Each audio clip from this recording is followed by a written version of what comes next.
Tout doit-il avoir un prix?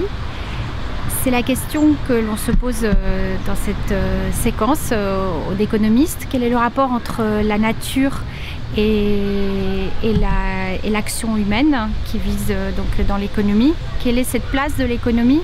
Ça fait déjà plusieurs décennies que l'on interroge cette place. Aujourd'hui, nous sommes arrivés à un moment où on ne se pose plus la question si l'économie doit être insérée à l'intérieur de son environnement, ou si au contraire elle est bien au-delà, ou si au contraire on peut aller rechercher de la croissance de manière virtuelle.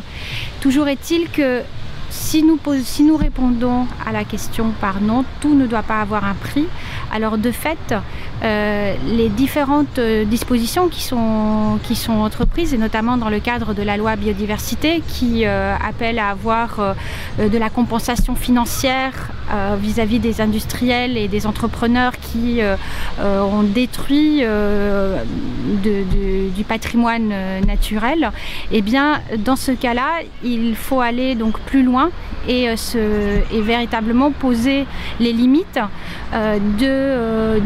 du tout argent, qui se traduit en fait dans des relations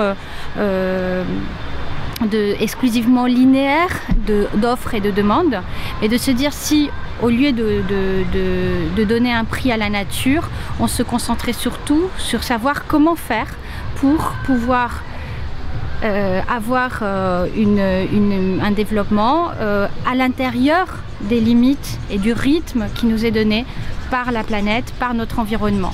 Et pour cela, je crois qu'il faut être même bien plus intelligent que les traders sur les places boursières, et que tous ceux qui font une ingénierie financière extrêmement complexe et poussée, parce qu'il s'agit de prendre en compte l'ensemble des paramètres.